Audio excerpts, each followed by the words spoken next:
നീ കാരുണ്യവാനെ കുരിശതിൽ കാൽവരിയിൽ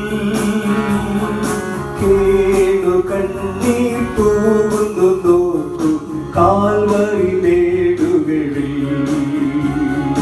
കേണു കണ്ണീർ തൂകുന്നു നോക്കൂ കാൽവരി മേടുകളിൽ. ദൈവനാമത്തിന് മഹത്വമുണ്ടാകട്ടെ. ഇന്നത്തെ പ്രഭാത ധ്യാനത്തിനായി 21 സങ്കീർത്തനം 3 വാക്യം. നന്മയുടെ അനുഗ്രഹങ്ങളാൽ നീ അവനെ എതിരേറ്റു, തങ്കക്കിരീടത്തെ അവൻ്റെ തലയിൽ വയ്ക്കുന്നു. അനുഗ്രഹങ്ങളുമായി ദൈവം അവനെ എതിരേറ്റു. ദൈവം എപ്പോഴും നമുക്ക് വേണ്ടി വഴി ഒരുക്കുകയും വഴികാട്ടി മുമ്പേ നടക്കുകയും ചെയ്യുന്നു. മനുഷ്യൻ്റെ ഭൗതിക ആവശ്യങ്ങൾ നിറവേറ്റുന്നതിൽ മാത്രമല്ല, മനുഷ്യവർഗത്തിൻ്റെ ആത്മീയ ആവശ്യങ്ങൾ നിറവേറ്റുന്നതിനായി യുഗങ്ങൾക്ക് മുൻപ് ദൈവം നടത്തിയ ഒരുക്കങ്ങളുടെ പൂർത്തീകരണമാണ് യേശുക്രിസ്തു. വീണ്ടെടുപ്പുകാരൻ്റെ യാഗം മൂലം അല്ല പിതാവ് നമ്മെ സ്നേഹിച്ചത്.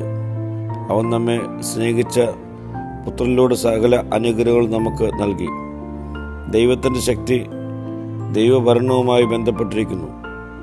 രാജാവ് അനുഭവിക്കുന്ന സകല നന്മകളും, തലയിലെ തങ്കക്കിരീടവും, ജീവൻ്റെ സമൃദ്ധിയും, മഹത്വവും, മാനവും, തേജസ്സും, യുദ്ധത്തിലെ വിജയവുമെല്ലാം ദൈവത്തിന് ദാനമാണ്.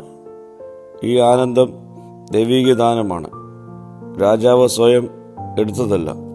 പ്രിയ സ്നേഹിതരെ, രാജാവിന് ദൈവത്തിലുള്ള ആശ്രയമാണ് സകല അനുഗ്രഹങ്ങൾക്കും നിദാനം. രാജാവ് ദൈവത്തിൻ്റെ കരുണയിൽ ആശ്രയിച്ചതുപോലെ നമുക്കും ദൈവകരുണയിൽ ആശ്രയിക്കാം. പ്രാർത്ഥിക്കാം. കർത്താവേ, നിന്നിൽ പൂർണ്ണമായി ആശ്രയം കണ്ടെത്തുവാനുള്ള കൃപ ഞങ്ങൾക്ക് നൽകണമേ. മഹത്വം നീ എടുക്കണം.